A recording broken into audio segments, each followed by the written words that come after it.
Hi, friend. Logan Clements here with the Better Events podcast. And in this week's episode, we are doing a part 2 to a topic we tackled earlier back in season 5, where we are debunking the boring side of events. And when we say boring, we're kind of half kidding, but it's the more mundane tasks and pieces of an event that you have to think about. So we're going to be talking about bathrooms. We're going to be talking about signage. We're going to be talking about security. So if you are someone that does some complete event management or wants to know better about what are all the other tasks outside from the glitz and the glamour of what we do with events, this episode is for you. So without further ado, let's get into the episode.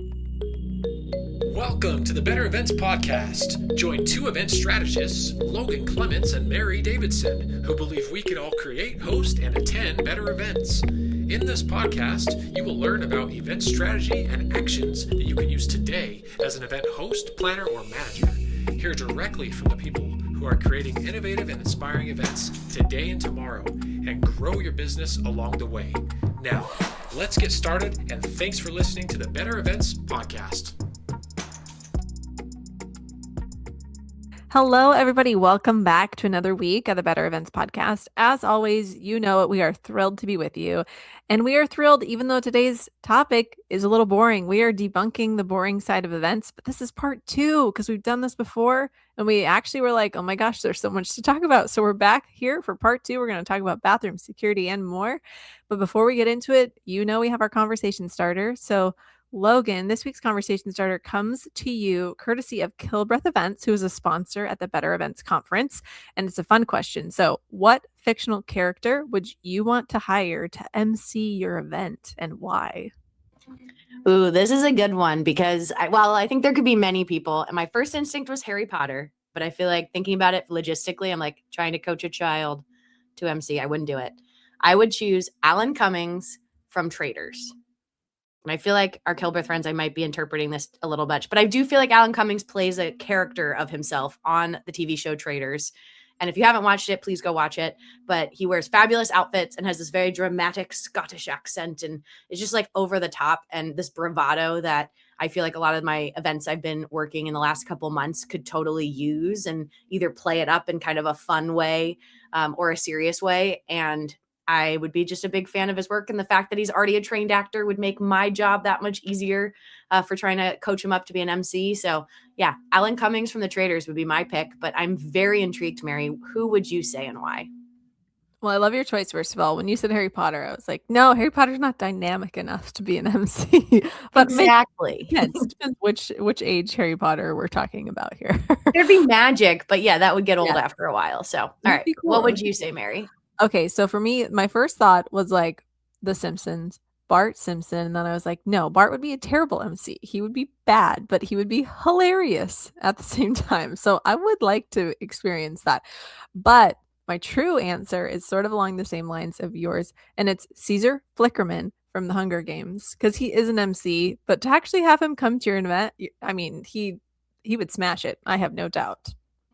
I like that both of us are picturing this like over the top personality, and we both logistically were thinking of like who would actually be good at this, because the difference between a great MC and just somebody who is MCing and never done it before, very big, large difference. So thank you so much, Kilbreath Events. We love that conversation starter, and we also love them for being a 2025 Better Events conference partner. Kilbreath Events has a team of auctioneers, MCs, audiovisual experts, and event planners ready to help you with your next event. You can visit the link in our show notes to learn more. And before we jump in, we do want to tease that coming out soon, I think we're in the final weeks, Mary, of releasing this. We will have a 5-part workshop series about how to start an event planning business. It's going to be on-demand, self-paced workshop because we're constantly getting this question in our DMs to our email address, and also people asking for templates and just things to get started. So we decided to make it a course, something easier for you to purchase. And again, like we said, self-paced. So stay tuned. That information will be dropping very, very shortly. And so back to our topic for this week, Mary, you already mentioned a bit, but this is part 2. We covered part 1 in episode 234 from last season. And we were kind of giggling when we thought about this topic of like the boring side of events. And then we started talking about it, and we ran out of time to get through all the different boring aspects of the events that are, while boring, might also be super crucial. So in this episode, or in The previous episode, we covered permits, power, parking, and trash, just to name a few of the things. This week, we're going to be talking more about bathrooms, security, signage, and much more. And this is our reminder, if you're listening to this, to not turn us off just yet, because boring might not be the sexy, fun side of events, but it is so necessary and crucial. And you'll see plays a role in very different aspects, I feel like, of the event planning process. And now a word from one of our 2025 Better Events Conference partners.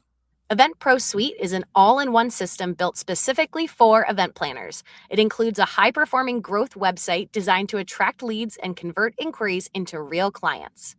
It's the ultimate time saver for busy event professionals like yourself, combining your essential tools into one streamlined platform that cut costs, reduce setup time, and eliminates the need to juggle multiple systems. And this truly has been so valuable for me as I'm using Event Pro Suite, because I've been paying for so many different softwares in the back end of our event planning process, and it really does streamline it and bring it all into one place. And with those smarter workflows, built-in follow-up, and seamless client communication, you can focus on creating more memorable events and less on chasing details across tabs. Request your free demo today via the link in the show notes or by visiting eventprosuite.com/software-demo. And now, back to the episode. Mary, we're going to start off with a strong one. We're starting off with bathrooms, a crucial piece of any human experience at an event. But Mary, can you share a bit about what's your backup plan when a venue restrooms are insufficient or even fail at your event? I mean, this is just such a funny conversation. I don't know if I ever thought we'd talk about bathrooms on the Better Events podcast, but it's like, it's a thing everybody needs at an event. It's actually extremely important. And so I think it's extremely relevant. So LOL about bathrooms. But so first of all, many of the venues that we personally work at they're like nicer venues. They're hotels or some indoor spaces where they just have bathrooms. And if they have a stall out of order, it's fine because they have other stalls or other bathrooms that we can just direct people to. So I think one of the things is to have some backup signage, right? If there's a restroom out of order. Also talking to people at the venue about like cleaning them beforehand, or if there's any like routine cleaning that's happening, if it's like a really large venue, and how we can maybe do that later, not close the bathroom during a certain time of the event or anything like that.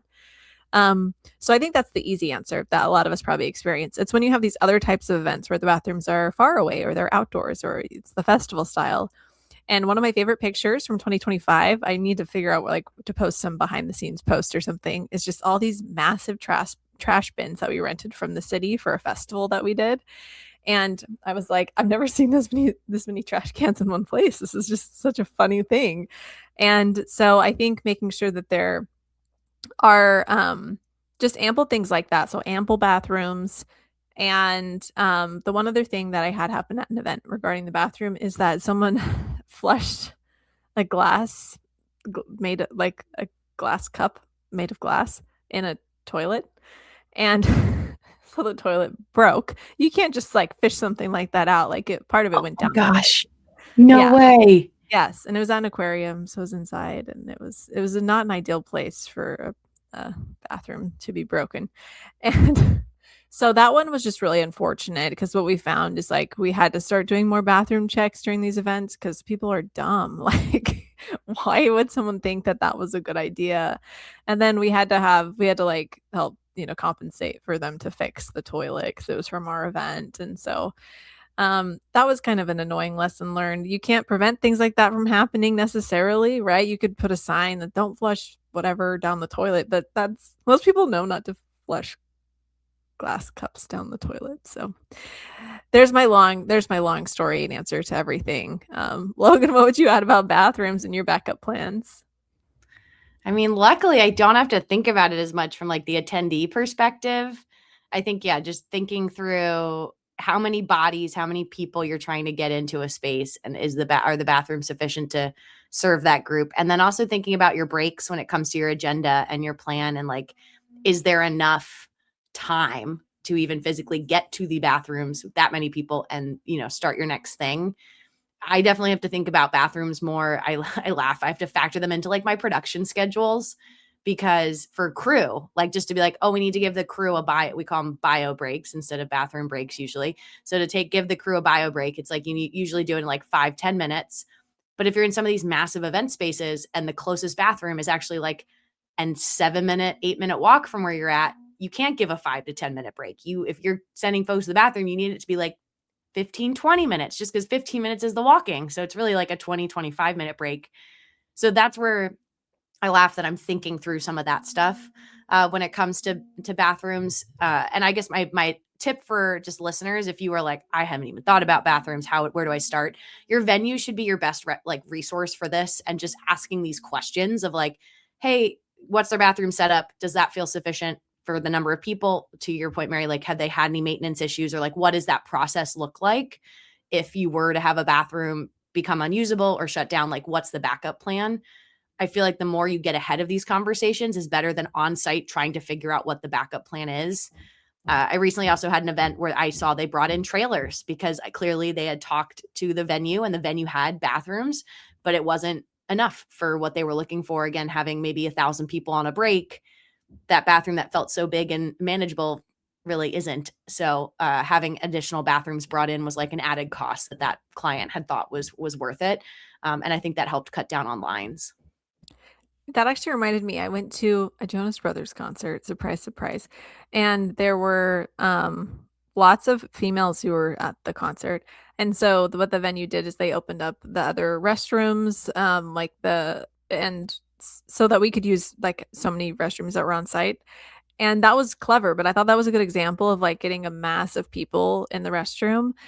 And then I also was in New York City and I went to the Drew Barrymore show recording. And before the audience went to record, like so many of us needed to use the bathroom. And so like a mass of people from the audience went to the restrooms. And I remember there was like some producer who was there. He was like, whoa, what are you all doing? Because it looked weird. There's all these people coming to go to the bathroom.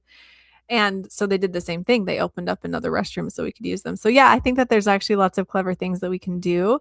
Location factor that you mentioned, Logan, is super important. When we did a festival, we realized that long story short, we didn't put a porta potty near the staff area, and we wish we had, because we had to go wait in line at the other restrooms.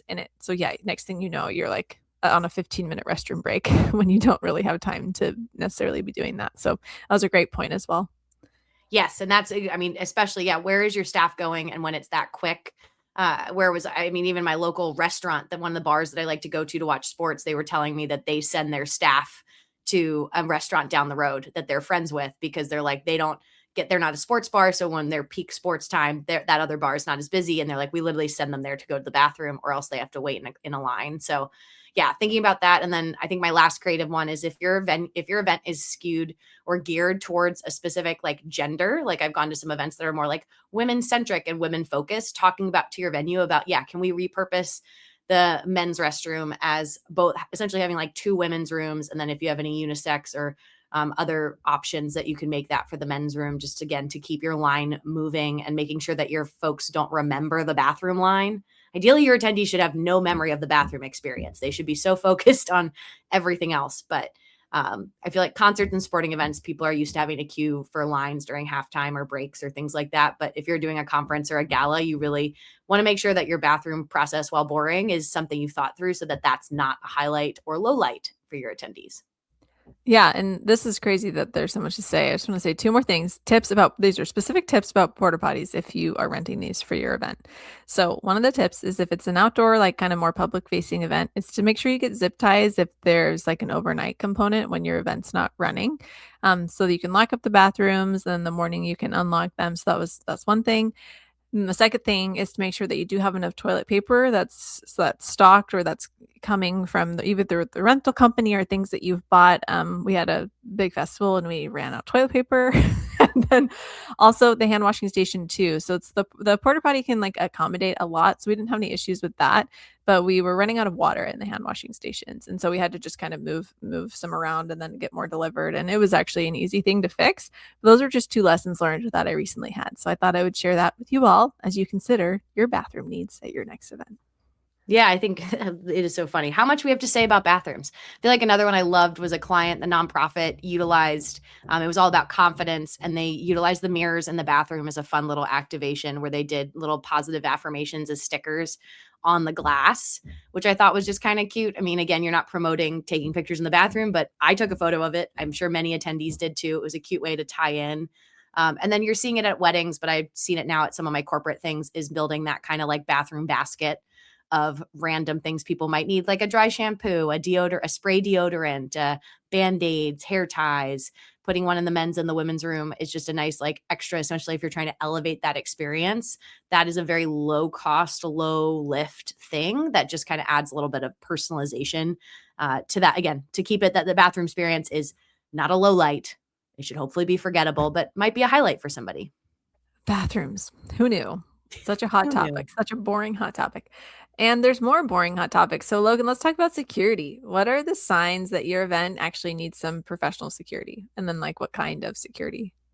I'm gonna probably be throwing this back at you, Mary, because I feel like you've had to source this a little bit more. I mean, for me, when it's anytime you have either VVIPs, so very important people, or you're getting to the point where it's sensitive information is being shared at your event, or you have a large number of people. And so a lot of times what I have with production is if our event's worth $1 million and we're bringing in a ton of fancy equipment, like you need paid security, usually overnight. It doesn't have to be necessarily there during the day, but you do need, to your point, Mary, you mentioned zip ties for your restrooms. You need a body who's in that room, making sure no one's coming in and messing with or stealing your equipment. And I hate to say this, but I have experienced equipment getting stolen overnight at what was, one would think, a secure facility. And that's thousands of dollars.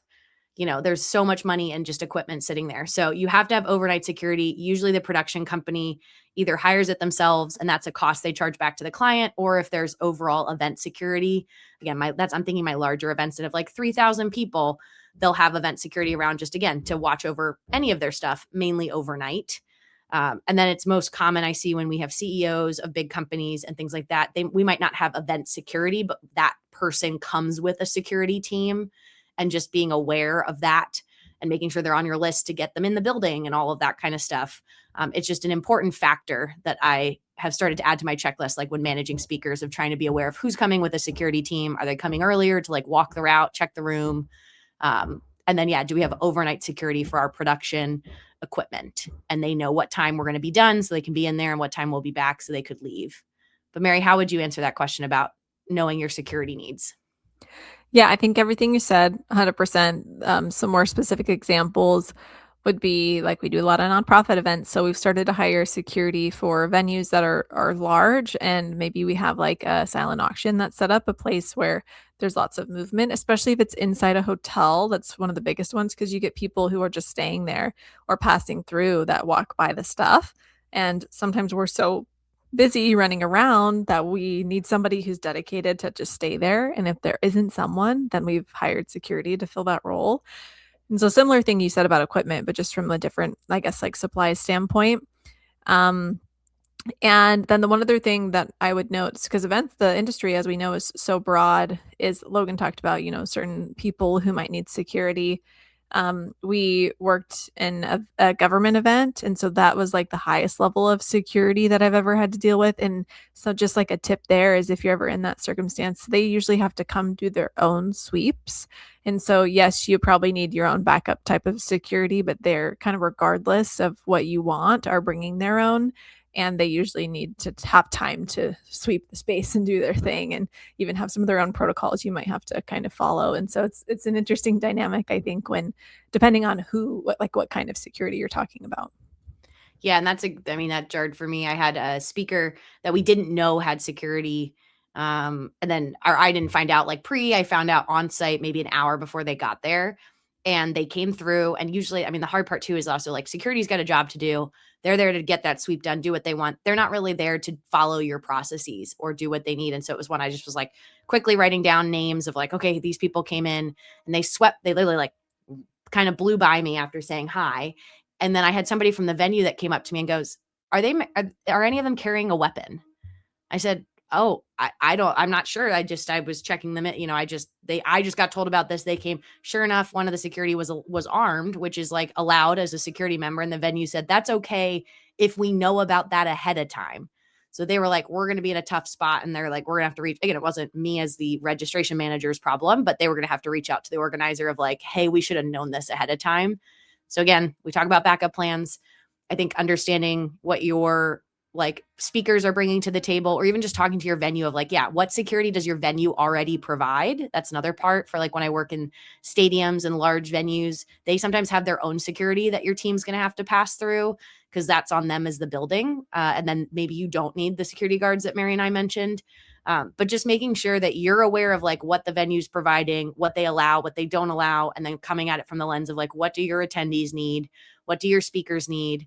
And maybe even what do you as the organizer need? So Mary, do you have any do you use like similar vendors for that like example you used with like nonprofit, like here in the Seattle area? Do you have a couple like security companies that you go to, or how would a listener find somebody that would provide security for their event? Yeah, there's so many different security companies. So if you just Googled what's in your area, I have a feeling there's going to be a lot. What you'll find is that there's some really large companies that are normally staffing like concerts and stuff like that. I have ended up hiring the companies that are a little bit smaller because I think that their quality of staff are a little higher. So what I usually look for are security guards who are off duty, like police officers and things like that. I just find it's a better level of service. And so when you look at people's websites, if they're a smaller company, they'll usually say that. And so that's something that might kind of guide you a little bit more in getting some experts. Wow. So, okay, we've done bathrooms, we've done security. Let's move on to signage. So, Mary, what are this is my pet peeve is that there's never enough event signage. But what are some of your go-to strategies for signage and wayfinding that are helpful for attendees? Yes, well, as Logan would say, you can never have too much signage. So I concur in that regard. I think just having multiple ways for people to access those wayfinding things, whether it's a sign in front of your face that you're going to walk into, or it's something on the app, or if it's a notification, just multiple ways to help people make sure that they see where they need to go. I think we can't always assume that they're going to be able to just like look at your map and figure it out. So anything that we can do to help them be a little bit more efficient. I personally I'm really bad at directions. Like it's one of my biggest struggles. And so if someone is like, there's a map on the app and you can just see where the exhibit booth is, I'm like, oh my gosh, that's going to take me 10 minutes to figure out where that is. So I love signage. I love a ping. I love an information desk for those folks like me who get super lost. So that's what I would say. Logan, what about you? Tell us all your signage hot takes. We know you have them. And it's so funny because I don't do signage at events usually. I've done it occasionally, but like it's not my bread and butter. But yeah, site visit is crucial. I mean, there's only so much you can tell from a floor plan, like you walking the space and actually like noting down or taking a video and like pointing at stuff of like confusing. Do I go left or right here? And then there's a reason why most hotels like sign it or venues signage is high up. So making sure that you're thinking of attendee like line of sight. The amount of events I've seen where they've made signage that is the same height as a person blows my mind, because if there's people standing in your space, I'm not going to see that sign that is the same height as the people. So I would always go for higher up signage. Again, yes, higher cost, maybe if you have to like rig something or paste something up. But also I do love the dots on the floor because again, if you're lost, you're either looking down or you're looking up. So thinking through that and like where people come to a crossroads and might be confused left or right. I did enjoy a recent event. They had what was the theme? It was like, I think it was like keep climbing or something. It was like a mountain theme was their big like event theme. And they had signage on escalator stops that were like, you're almost there. Keep climbing. We're going to the third. Like they made it in the branding and did a pun on the theme, which I loved.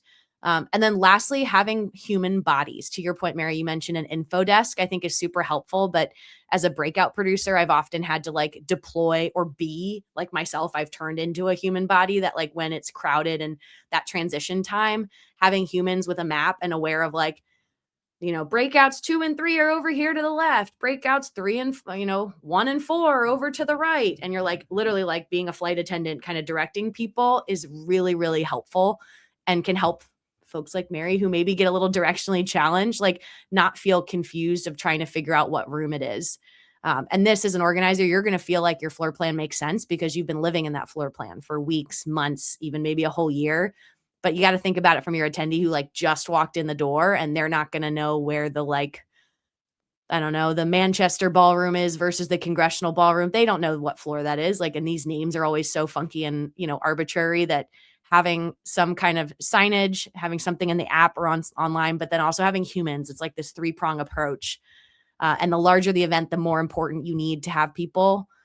Especially, I'm just going to say, if you have an event that you've oversold and you have too many people coming potentially, and you had to do overflow space or additional rooms to house people because they can't fit in the main room, you extra need bodies to help both direct people, but also to deal with the folks that are probably upset they can't get into the session they wanted to. So that's just a pro tip for anybody listening. Love it. Great pro tip.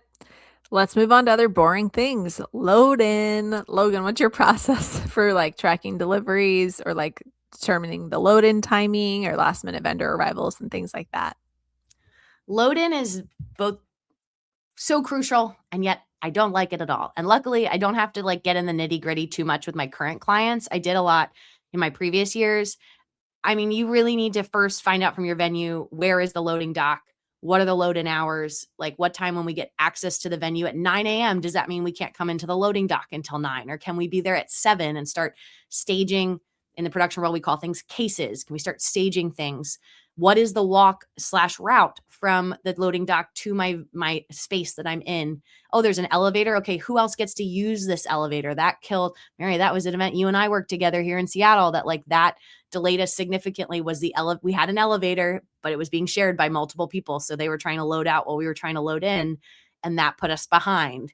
So figuring that out and then kind of reverse engineering, like, okay, if we need to be set up by 1 p.m., we need to have all the cases into the ballroom by 10 a.m., which means we actually need to be loading in the elevator starting at 8 a.m., working backwards.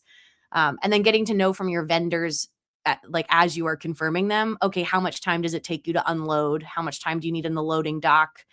In your vendor world, what's the perfect drop-off time for you? And then actually going back and being like, I can't have 3 people dropping off at once. I need to ask one to come later or one to come earlier or something like that. And trying to just kind of jigsaw puzzle this in so that your load-in is nice and smooth. You asked about deliveries. I mean, that's also like from your venue finding out, can you have deliveries? If so, what's the address you should put them in? Where do they go? And then having somebody on your team who's in charge of like tracking those tracking numbers to make sure you've ordered everything, but now has stuff arrived?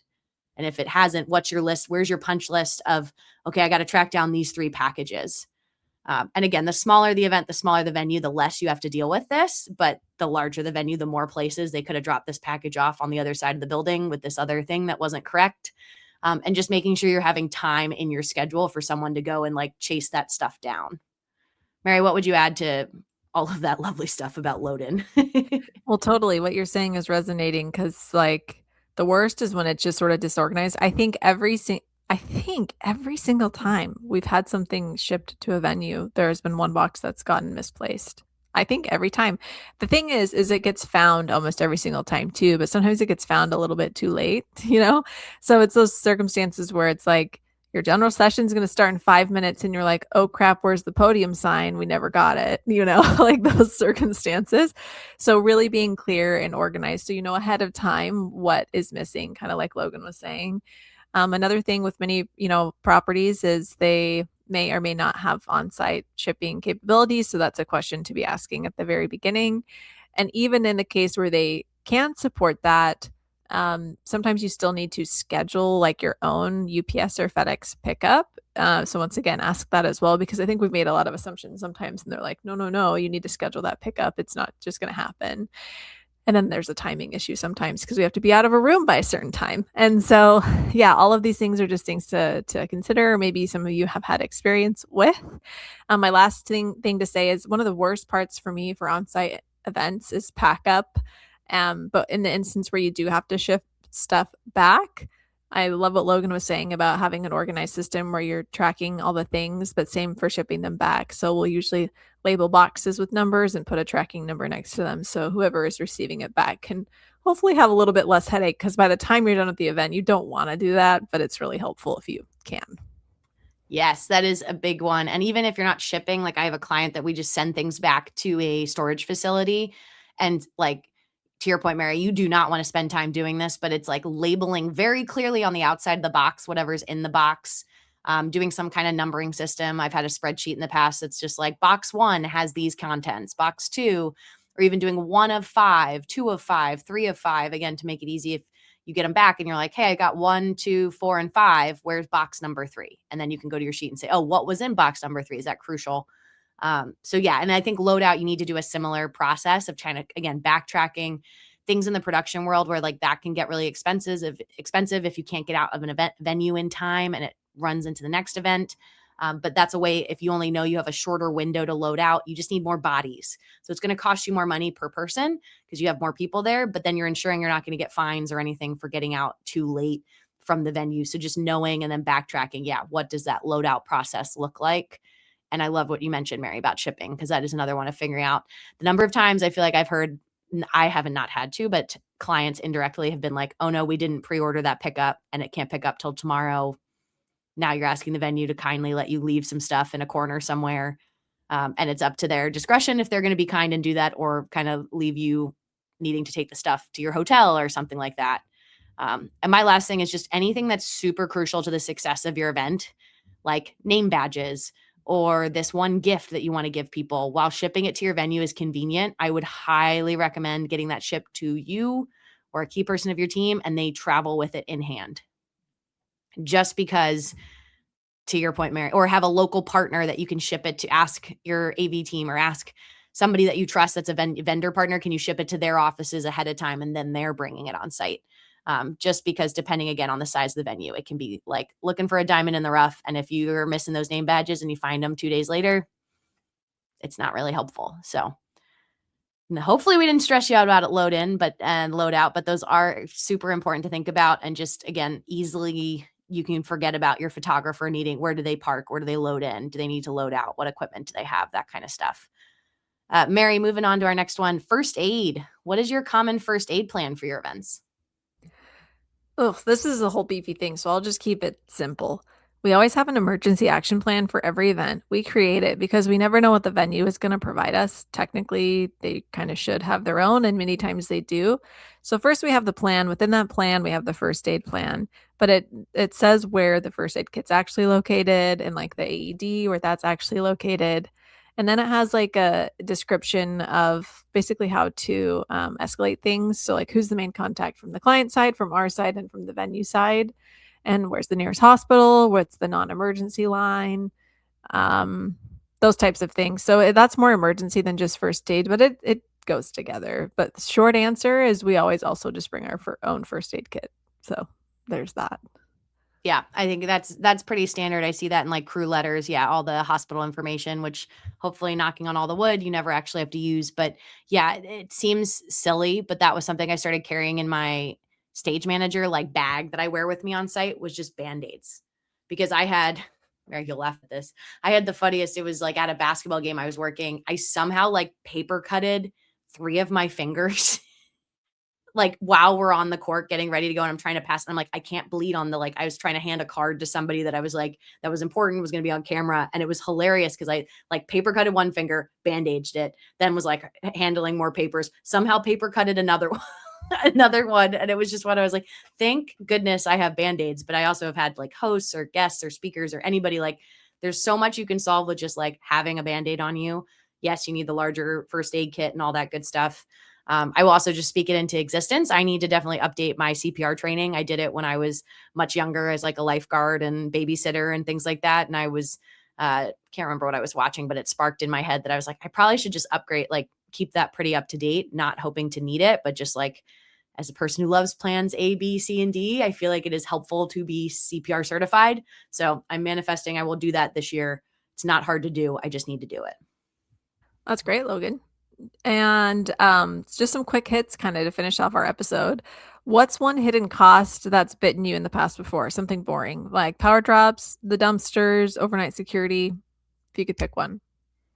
The bane of my existence is power drops, specifically like an extension cord for attendees to be able to plug in their laptops, like running power to tables at an event. Usually power has to come from your in-house AV partner, which is the company that starts with an E that we all know. If you've been around, if not, just Google what in-house AV company is quite large. And I had a client where they charged $75 a power strip just to drop, like just to put them out there. And my client was so upset because they're like, power strips are like $10. How are they charging? And it's like, well, they're charging for the power that you potentially draw from it. But it was like one of those things that multiplied that times the scale of how much power, like how many strips we wanted. It was like a lot of money. And so then it turned into, okay, let's scale back. Let's do like 2 power drops in the back of the room with a high boy table next to them so that someone who really needs to charge their phone or laptop could stand and charge. And I then was in one of the rooms consistently and was like, let me just like, I half kept an eye on it of like, all right, how many people actually utilize this? And it was not that many. And this was like, also it was like $75 a day. It wasn't just a one-off fee. It was like per day we got charged for the potential power that was going to be used off these strips. So I know I personally love any venue that has ample access to power. I think of the like Seattle Convention Center. That's their beautiful newer building, has like nice kind of high desk level things in all the attendee hallways, and there's power everywhere. So it's like, okay, if you can't charge in the room, you could at least charge during a break. And so that's just something I constantly am thinking about. And it's one that you can put in your know before you go. We did this for the Better Events Conference because we didn't run power to tables. There was power available in the room, but we actually put it in the know before you go saying there would not be power at the tables. Please come with your devices fully charged if you need to use your laptop. But again, not required. So just remember how much power you think you need, because that can bite you in the butt in your budget. But Mary, how about you? What's a hidden cost that's bitten you in the past? I'm going to die on this hill with you about power. I was going to change it up, but I was thinking power as well. So let's just go in on it together, because same for everything that you said, but also I had the opportunity to exhibit last year. So being an exhibitor and being in those shoes was quite different. And speaking of hidden costs from that perspective, that was my biggest hidden cost, is the power, and just how much I knew that it was going to cost, but I didn't realize how much and how long we'd used it. And anyway, it was actually quite a surprise, and I was not happy at all about that. So I concur everything you said about power. And hot take, I don't care what they say. If it's not allowed, bring your own power strip anyway. Just bring it. Just do it. Yeah, I think on the individual scale you can get away with it. Like Yes, large, just like bring a single one for yourself. Yeah, not for like the whole show. large scale, multiple breakout rooms. It's like, no, they're going to get you for it. But yes, again, great to think about. And I think before we wrap up, Mary, if you could double check one logistic item every time, what would it be? I would say first aid and emergency stuff, because we have due diligence that we need to uphold, whether it's through attendees or teams that we manage. So I think that's the one you just got to do. Logan, what about you?